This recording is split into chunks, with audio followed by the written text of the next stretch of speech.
Hey y'all, it's Necey Dixon. Welcome back to my YouTube channel. If you are new here, welcome. If you are returning, y'all, welcome back to back, y'all. Because on Sundays, I like to do my videos back to back. We got Real Housewives. Oh, Real Housewives is tomorrow, y'all.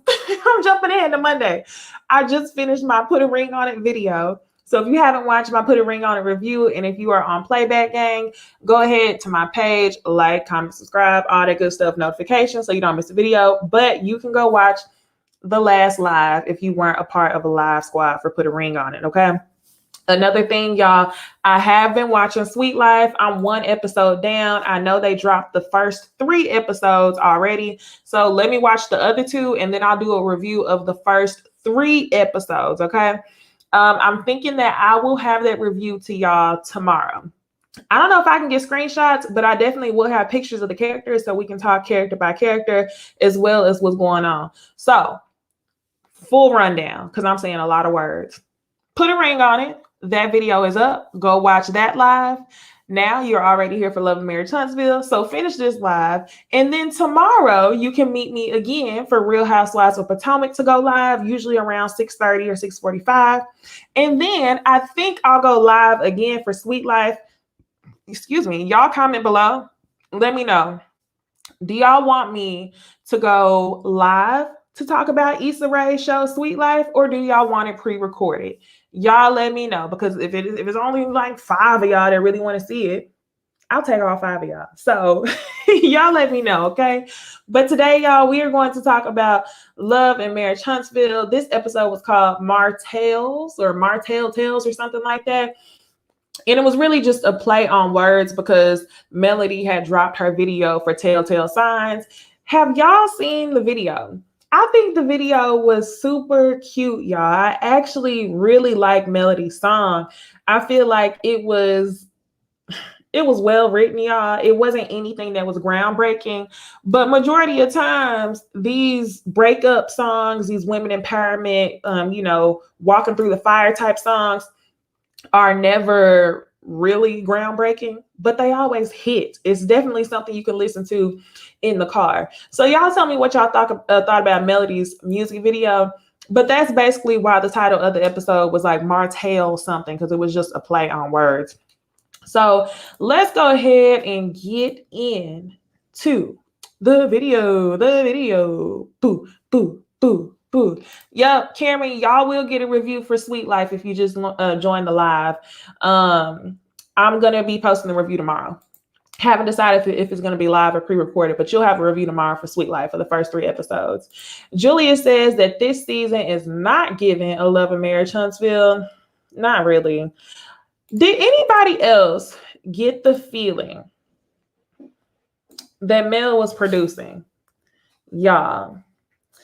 I, for the longest amount of time, was like, nah, Mel's not producing. No, Mel didn't tell Tiffany to do that to Destiny. Like, no.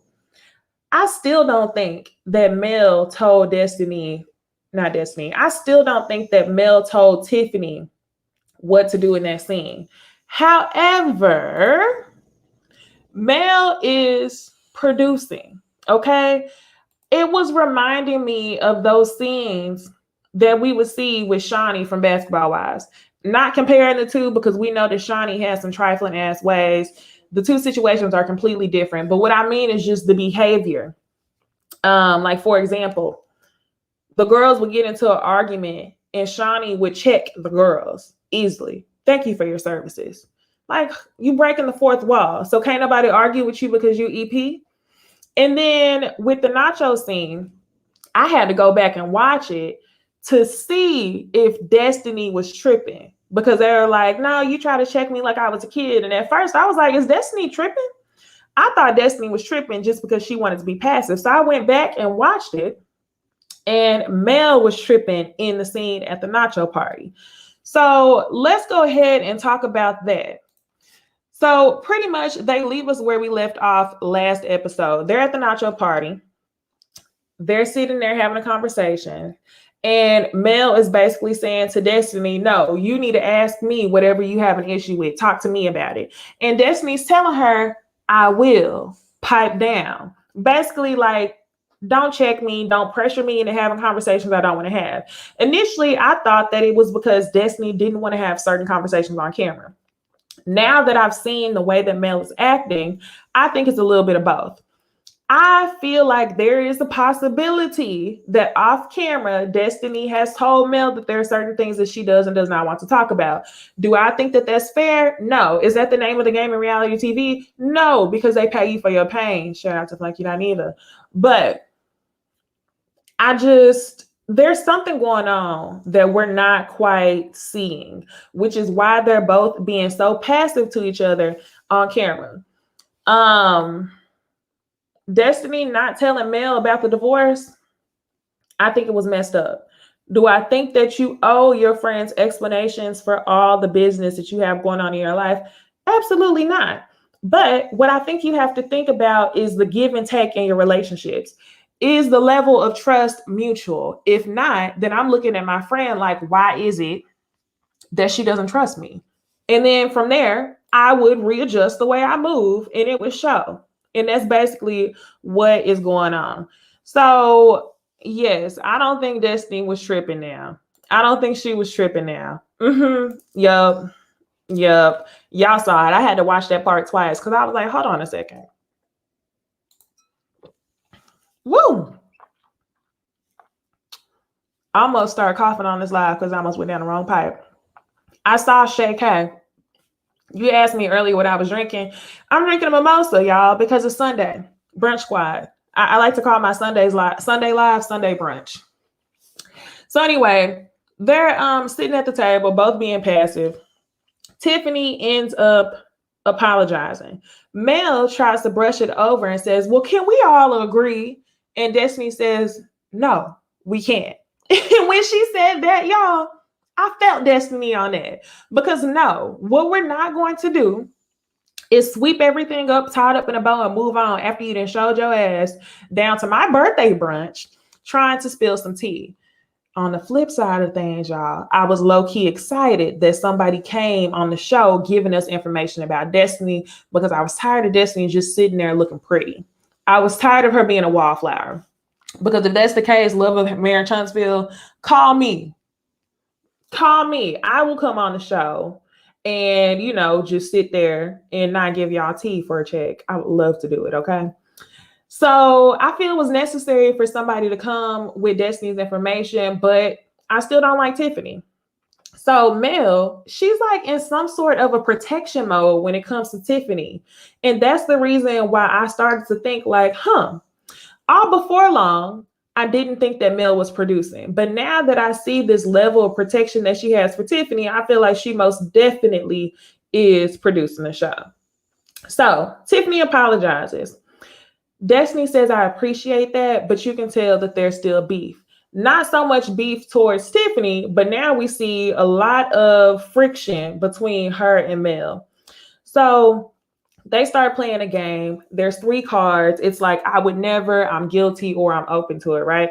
One of the things that I thought was funny that they talk about during this game is oral sex. So y'all know all last season and the season before, Martell kept saying that he was leaving Mel because she never gave him head. Mel holds true. Mel keeps saying that was a complete lie. She ends up telling us at the end of their relationship, or on the later half of their relationship, when she found out that was a sexual need of his, that she would give him head almost daily, right? So the reason why they got divorced, like Mel says in her confessional, is because he was a cheater. Had nothing to do with oral sex. And Mel, I don't even think you need to explain that. Simple-minded people would think that y'all got a divorce because he wasn't getting head. Really? Like, that's something that could be fixed. So no, Martell just didn't want to take accountability. Majority of people know that. The other thing they start talking about is threesomes. I thought this scene was hilarious, okay? Because Kimmy, to me, I never see Kimmy in a light that's like very freaky or anything. Like, I don't know. I just always see her as being cool, calm, real mature. And that's not like in an elder type way, but I just see her as being real mature and not really talking about her sex life. So I don't remember what Kimmy said with her card about the threesomes, but either way it goes, they ended up saying Xavier says that's nasty. You're gonna get lockjaw behind that.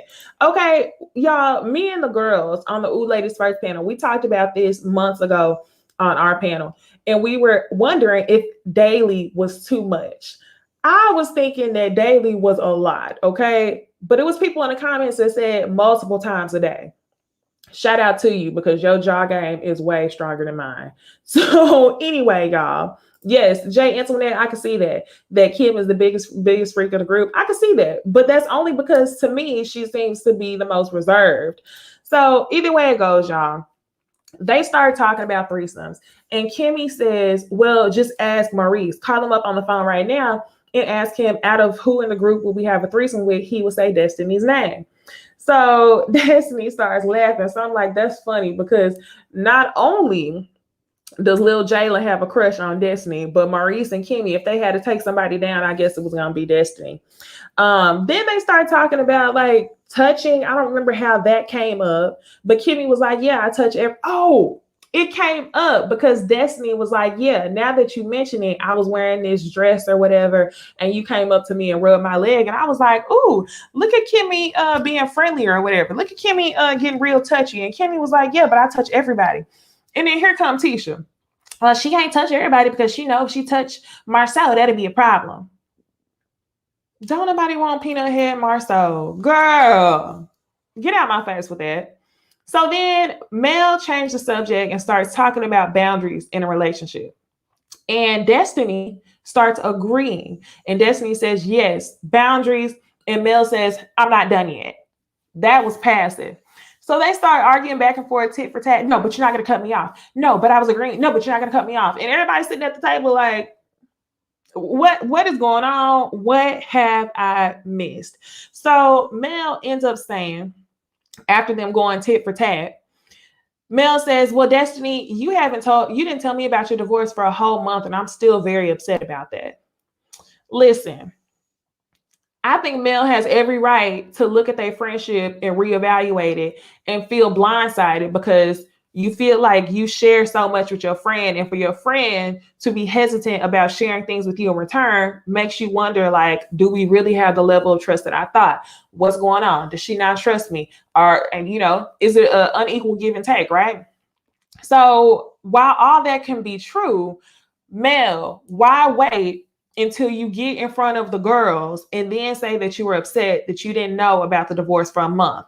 You had a whole one-on-one conversation with Destiny. Destiny came to you first before she came to anybody in the group to let you know about this divorce. So why didn't you tell her then that you were feeling some type of way? I feel like it works both ways. On the other side of things, Destiny, I don't think that you were willing to have a conversation with Mel about how you truly felt if that meant that it had to be on camera.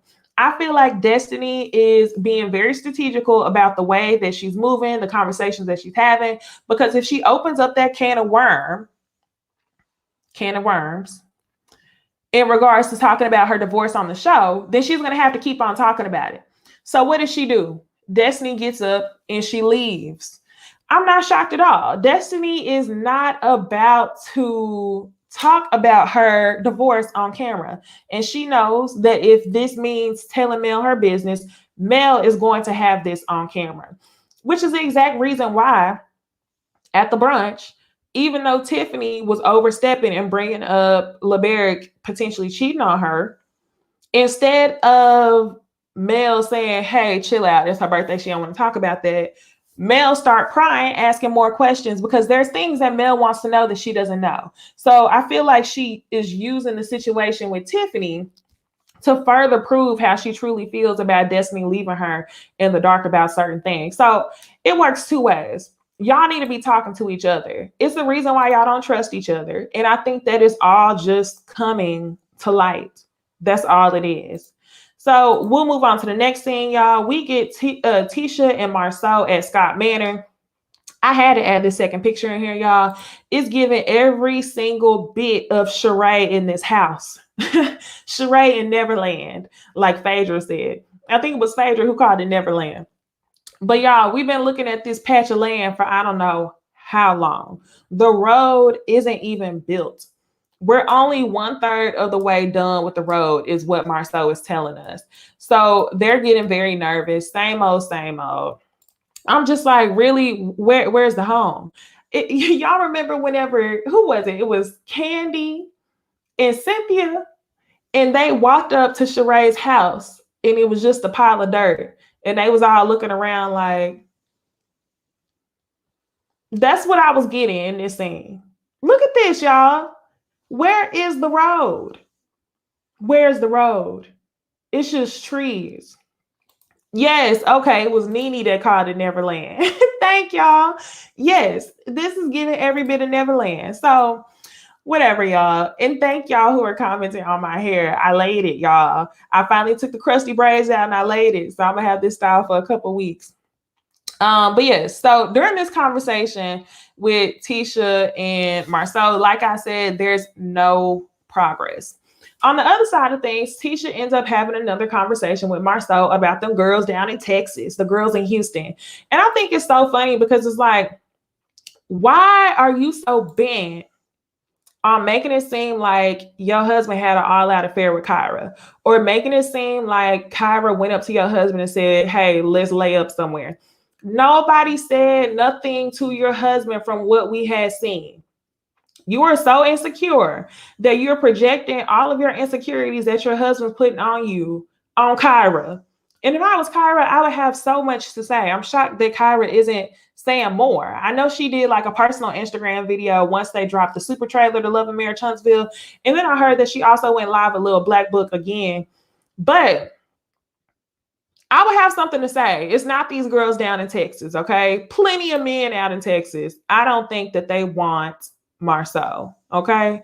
As a Texas girl, I can tell you we good on that. So Tisha ends up telling Marceau that somebody DM Mel and said that I saw your husband in the club hugged up with some girl. Now, I don't know why the hell Tisha and Mel keep having conversations about Tisha's relationship. Wrong road, wrong road. Y'all have done this before. Y'all have talked about each other's relationships, and y'all know that that is not healthy for y'all's friendships because y'all always more than likely end up falling out.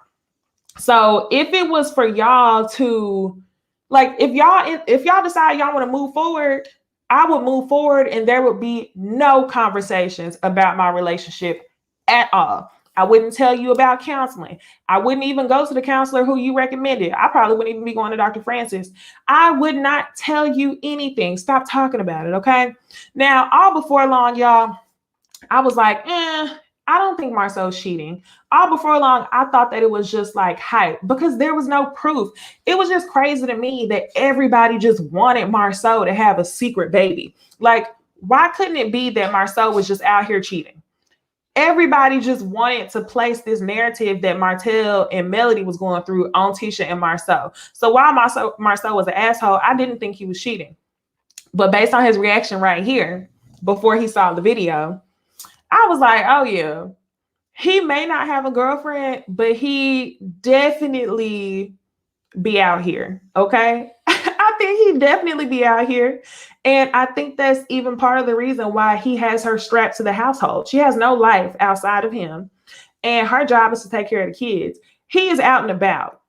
He can do things without her knowing. But his reaction to her telling him about the DM that Mel got was, video? Really? They didn't have nothing else better to do? They didn't have nothing else better to do? You wanted to know low key what they got in the video, but you also are smart enough to know that if Tisha actually had some shit, it wouldn't have been revealed on camera. So you were low key cheating. Well, not low key cheating. Y'all, I think Marceau definitely is out here. We don't have proof of it though, which is why I'm not going to keep talking about him being a cheater when we don't have proof. But his reaction enough showed me that he probably mingles. So either way, y'all, Tisha ends up saying that the video receipts were not receipts, that it was some friends that was sitting around him. I don't know who she said was hugged up, but ultimately they weren't receipts. She jokes about it and says that they want me to be a dumb girl so bad. They want you to be a bad guy, blah, blah, blah, blah. Oh, everybody's against you, Tisha. Whatever. So she tells him about Destiny being divorced. He wasn't shocked at all. She wasn't shocked at all, even when Destiny told her. So I'm just like, okay, What's next? Then lastly, she talks to him about going to therapy. She says that they had some good insights from the last therapy session. He disagrees. And that's why I'm saying, why the hell does she keep talking to Melody about her marriage and therapy sessions? Because after we saw that therapy session play out on TV and it was a mess, you go to this lady's house and you tell her that the session was so great. Y'all, we just seen the scene before that one, and the session was a hot damn mess. So anyway, Marceau rejects therapy. He says that I will root you on as you go to therapy, but I'm not going at all. DSJ says all this talking, they're about to manifest this in their relationship. That's what I'm saying. They keep talking about it. So it's like, eventually we may see it play out. I would hate to see it for them, but as much as people are talking about it, I feel like it's eventually going to come up. So Destiny and Mel meet up at Destiny's house.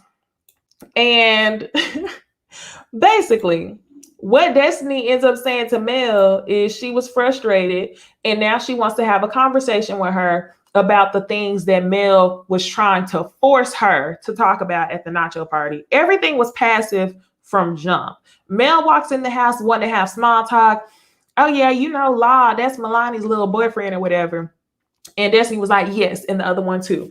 Okay, so let's go ahead and talk. Basically, like, I'm not having no small talk with you. Let's go ahead and get into the business. So yes, Destiny wanted to know, why would Mel bring somebody here to spill the tea? So Mel is making all these faces while they're arguing. She says that her biggest issues was the situation with Tiffany. And not only that, the fact that Mel was over talking her and that Mel tried to treat her like she was one of her children. So at this point, Mel is annoyed. Mel starts closing her eyes like, yeah. Then Destiny says, open your eyes when I'm talking to you. And when she said that, I was like, no, ma'am. When Destiny said that, y'all, I thought that Destiny was the one that was tripping. So that's why I had to go back and watch the nacho scene. And that's where I found out that she wasn't tripping at all. Mel actually did try to check her lightweight on some, I'm not done talking. And this is what I'm talking about, y'all. This episode, I couldn't help but see Mel the same way that I saw Shawnee on Basketball Wives. Remove Shawnee from the whole colorism situation. The correlation I'm trying to make is Shawnee, whenever she's talking to the girls on the show, you can tell people are scared to beef with her. People want to get in where they fit in and be on Team Shawnee. And at the end of the day, in the middle of a scene, she could easily just say, thank you for your service. And that's what I was getting with Destiny and Mel when Mel says to Destiny, I'm not done talking. That's also what I was getting later on in the show when Kimmy and Maurice were having a conversation with Tiffany. I felt as though Mel came over there to regulate the conversation that they were having with Tiffany. And Tiffany just starts crying. No. Tiffany came on there, said what she said. She should have got cussed the fuck out. So for Kimmy and Maurice to be so patient and so open just to get an apology from her, I don't feel like Mel should have been a part of that conversation at all. And I felt like she was over there just trying to regulate. So anyway, Mel and Destiny continue the conversation. They say, okay, gets real feisty. And then at the end of it, out of nowhere, Mel ends up saying, hey, let's go cut the watermelon. If the watermelon is sweet, we can stay friends. If it's not sweet, we'll end the friendship. Y'all, just this conversation went nowhere. And I feel like Mel was tired of talking about it. And Mel wasn't going to allow herself to get checked by Destiny for actually being called out on the things that she's wrong for. And Mel also knows that she probably can't say everything that she wants to say about Destiny because Destiny wants to keep some shit off TV. So anyway, they get up, they start laughing, they go and they cut the watermelon. The watermelon ends up being sweet. They hug it out and then they're friends. The shit is weird, but we all know that ish would never happen in real life. It only happened because they're on the show and it's being produced. Okay. So that's all it was. Exactly. Xavier said it felt scripted. The way Destiny was rattling off those names without a mistake, she practiced that. I don't know. I don't think that the words were scripted, but I think the way they made up was scripted. And I think Destiny rattled off those names so fast because she's probably thought it to herself so many times. Like, no, I'm not your kid. I'm not your man. We not about to do that. So, you know, whenever you think something for so long and you finally get the chance to say it, you know, you be in the shower rehearsing, like, if this bitch say this to me, I'm gonna be on ready. Destiny was very much given on ready. Hey, Ramel, thank you for stopping by the live. So, y'all, let's move into the next scene. It is the 8th graders graduation party. We see Monster, MJ, and then their cousin. I wish I knew his name. But y'all, this is the next generation of Scotts, okay? And when I seen this scene, I was like, oh, they have another brother. The other brother is named Micah.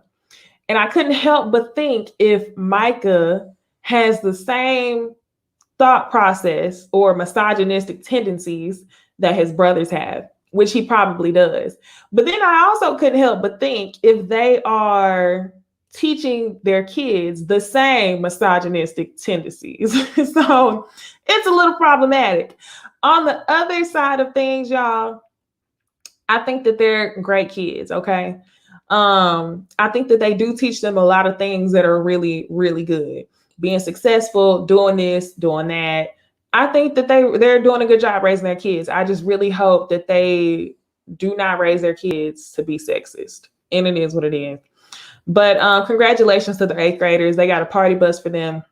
And I think it's also really cool that they all are brothers and they have 3 kids that are exact same age. So I wonder if any of them ever started to feel like, oh shit, like my brother about to have a baby. Oh, and it's a boy. Let's have a baby right now. I wonder if any of them felt like that or if it literally just happened. So that would be interesting to know.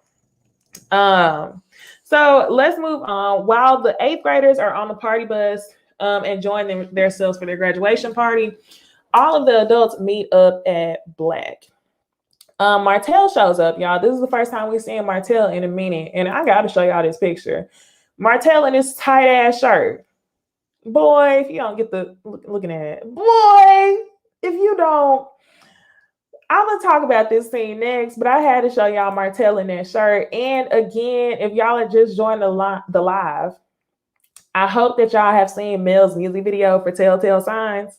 It was really cute. And I think that the guy who played Martell was perfect to play Martell. He was wearing them extra medium shirts as well. So that was funny to see. So the first situation that comes up, let's talk about, we're not going to go in order. We're going to start here. So the first situation I want to talk about that happened in Black was Mel. Mel ends up saying to Marceau something like, yeah, you dropped me off the bottle of champagne. And Martell and Destiny are like, oh, well, why didn't you drop me off a bottle of champagne? Marceau ends up saying that he dropped her off a bottle of champagne in hopes that she would be an influencer for their brand, right? He's saying it was business. Wanda has an issue with Marceau dropping off any wine to Mel. And Mel is immediately annoyed, like, nah, don't even go there. I am done with the Wanda Chronicles.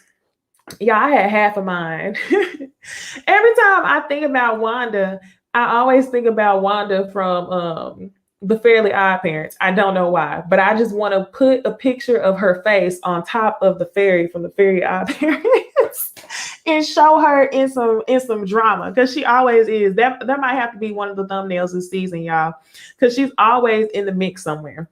But anyway, it goes. Mel is basically saying, what did you have a problem with that for? And Wanda is saying, I would have preferred his wife to hand you over the bottle of wine, not him. Mel immediately gets annoyed and she gets up, she walks away because she's like, nah, you're not gonna make it seem like anybody wants Marceau. Like, leave it alone. So while all that is going on, the first thing that Maurice and Kimmy did when they got to the party is they asked Tiffany, and I think his name is Lawrence. Y'all correct me if that's not his name, but Tiffany and her husband to sit down. So anyway, thank you for this comment. Xavier says there have been rumors that Melody tried to sleep with Marceau at the reunion. I don't believe it. I don't believe that she would try to sleep with Marceau. But I did see a scene last season when Marceau was talking to Mel, and it's something about Marceau's personality that's very charming, and it's always on the fence as to whether he's flirting or not. But he can just write it off as not doing anything at all. Y'all tell me if y'all have those feelings about Marceau, but that's what I feel like all the time. Marceau definitely has a personality like that. Jasmine W, thank you for letting me know his name is Lewis. So the first thing that Kimmy and Maurice does whenever they show up to the party is they decide to have a conversation with Tiffany and Lewis, as they should. I have been waiting for this moment, and if you ask me, I think that they were nothing more than respectful.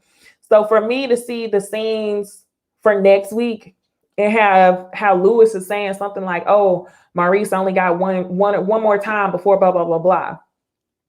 Nah, your wife should have got cussed smooth the fuck out, and she didn't. So if somebody wanted to say something to you about you making comments about their child, it is what it is. You just sit there and you take it because that's the door you decide to open.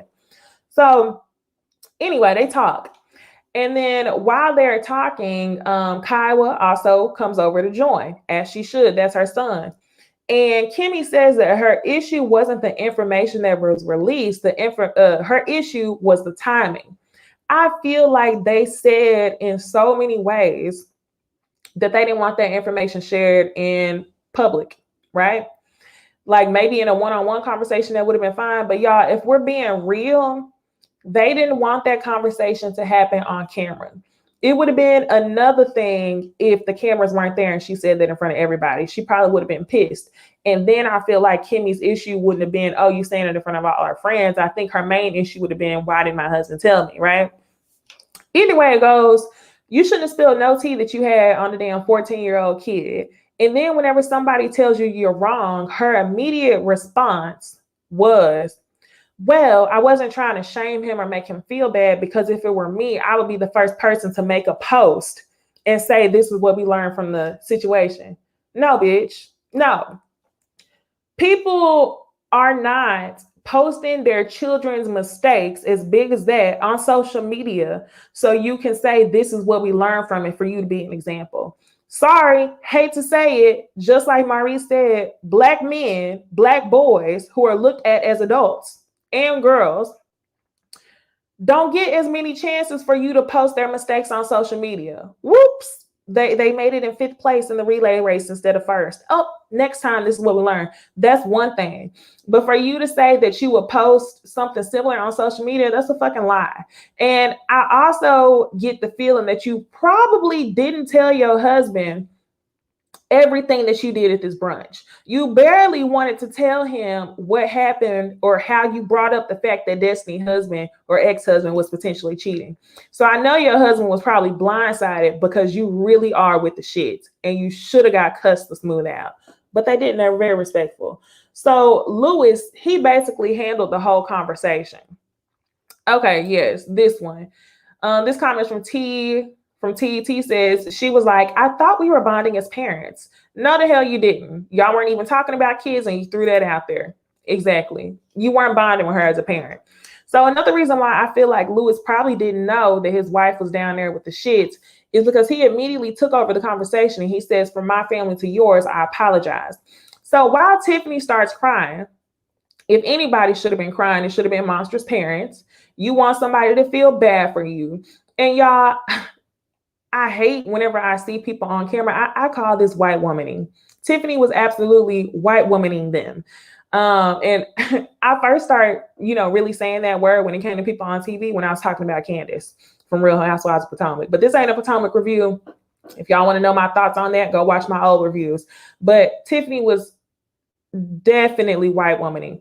You do something wrong, you start crying after they've already told you they've forgiven you. All they said is, "This is what we're not going to do." Mel comes over to regulate. This is where I was immediately bothered. She was barely crying before Mel came over. But as soon as Mel came over, the tears or the crunching of the face just started to get a little bit harder. You start crunching your face harder. I didn't see any tears. So Mel's like, "No, I know her and she would never do this." Why she do it then? Why she do it? And for another thing, they never got disrespectful with Tiffany. Allow Tiffany to accept the consequences or the conversation that she's going to have as an adult. You can't save her from this unless you were the one who put her up for bringing that up at brunch. Now you feel bad, and that's why you feel the need to regulate. So I never thought that Mel convinced Tiffany to throw that information out there to carry that bone. But the way that she was regulating that conversation really made me think like Mel feels some sort of responsibility for Tiffany not making friends in this group. That's definitely why. So anyway, they run off to the bathroom. This is another reason why I feel like Mel may have said something to Tiffany about how to move in this group. Mel almost still tries to take the side of Tiffany. And instead of saying, yeah, you were wrong, she says in the bathroom, the bigger issue is that Kimmy didn't know it. That's Kimmy's issue to discuss with her husband. Whether she discusses that on camera or off, that's between her and her husband. That's not for you or Tiffany to use the simple fact that Kimmy didn't know to validate whether Tiffany should have been sharing that information about a fucking child. Girl, Kimmy, I would be calling my friend on the phone, looking at her sideways. And I feel like actions like this are the reasons why Destiny was hesitant to tell anybody on this show about her divorce. So I feel like now, since Mel is being seen for the moves that she's making, she's definitely feeling the heat. And that's definitely where all this passive aggressiveness is coming from in terms of her and Destiny. So, y'all, Tiffany was a fool. If she wanted to use this as a bonding moment, she should have brought up any information she had on her kid. But first and foremost, I'm not going to gossip about a child amongst adults. That was stupid. So now, y'all, Wanda decides to do something crazy like she always does. Wanda decides to make a show. So this episode, Wanda's attempt at doing that was telling Mel that she just needs to go ahead and give Martell another chance because no man is willing to accept her with them 4 kids. You know, older people are oh so wise. Some of the things they say are very interesting. Some of it is very wise and some of it is also very dumb. A lot of it is limited because of what they have seen in their life. And I think that that's why Wanda is telling her, stay with Martell. I also think that she is telling her that to make a scene. You know, Melody is not getting back with this man, at least from what we've been seeing. But Wanda wants to make a scene. Martell is blushing. He's loving every single bit of it. And Mel is just being a big sport. The other thing I have to call out, y'all, did anybody hear Wanda mispronounce recognize? She says, I want you to reconcile what you doing. That's where Tisha gets it from. And I'm not laughing at the illiteracy, y'all, because y'all know I went to Oklahoma last week. All my family is from the country. When it comes to those small town education systems, Black people definitely got the big short end of the stick. But this lady definitely sat on here and says, I want you to reconcile what you're doing. I thought about making that the thumbnail background that said reconciles, but I thought that I didn't know if everybody was gonna peep it. So y'all comment below and y'all tell me if y'all peeped Wanda saying reconciles during this episode. So anyway, yeah, they're joking, and then on the way out, they are making fun of Martell and his tight ass shirt. Mel ends up saying, Martell, you better not let them make you joke of the week. So then all the dudes are hyping them up. Okay, Hope Squad. And I think everybody secretly wants them to be together. I've been seeing plenty of people who watch the show that secretly want them to be together. I do not. I don't want them to be together. But Mel, you do whatever you want to do. But I will say, Wanda brought up a point when she said, Mel, you knew about the lady for 5 years. Okay, Mel did know about the lady for 5 years, Wanda. But was Mel supposed to take a 6, 7, 8, 9, 10th year and just make this lady a damn sister wife? At some point, Mel had to leave. So I think that Mel is doing the right thing for her. In my opinion, Necey, she from Bessemer, Alabama, and believe it or not, a lot of them think like that. I'm from Alabama, so I know. Oh yeah, most definitely. Definitely. No, a lot of older people think this way. A lot of older people think this way. You just don't leave your relationship, you stay in it, which is why people weren't getting divorces years and years and years ago. But that's because they would stay married and do whatever they needed to do to have a partnership. They was pulling a Will and Jada on us. So I think it's up to each person as an individual to decide what they want for their relationship. You could stay together and be miserable and, you know, date other people on the side just to say that you stay married and you have a partner, or you can move on and co-parent just like Mel is doing. So Wanda, she definitely just had to, you know, reach for something. Anytime she come in the scene, she like, what can I do to start some mess? So, y'all, for the final scene, Martell is outside with the guys. They're having conversations about him and Mel and if he would ever get back with her. And he basically says, you know, it's above me now. It's up to God. If God sees it in the future for me, then I'm here for it, right? But children make a situation different. He has a baby now. So they end up asking her, Marceau ends up asking Martell, did you get a paternity test? And he said, I don't even know if he answered the question. It was just a lot of questions coming at Martell at once. And they said, well, if you love her, don't get a DNA test. So do y'all really think that next episode, Martell is going to tell us, yeah, I do love her, so I'm not getting a DNA test? Martell called that woman a peasant. Martell doesn't love anyone but himself. He's a narcissist, okay? In my opinion. Or should I say he shows narcissistic tendencies. But Martell is not going to answer that question and let us know if he loves her. He's probably not even going to let us know if he took a DNA test because he doesn't want to discuss the 5th child at all. Even when they were in therapy, he didn't even want to discuss therapy. This sums it up perfectly. Iverson Monty says, Wanda thinks it's better to keep the dog you know than a new one you don't. Say it again. That's exactly what it was. Diana says, Martell don't want to claim that lady publicly. Exactly right. And that's all it is. So y'all, before we get off this live, do me a favor, like this video up, y'all. Thank y'all for joining me for another Sunday brunch at Necey's. Like I said, if you missed the beginning of this video, tomorrow I will be going live to talk about Real Housewives of Potomac.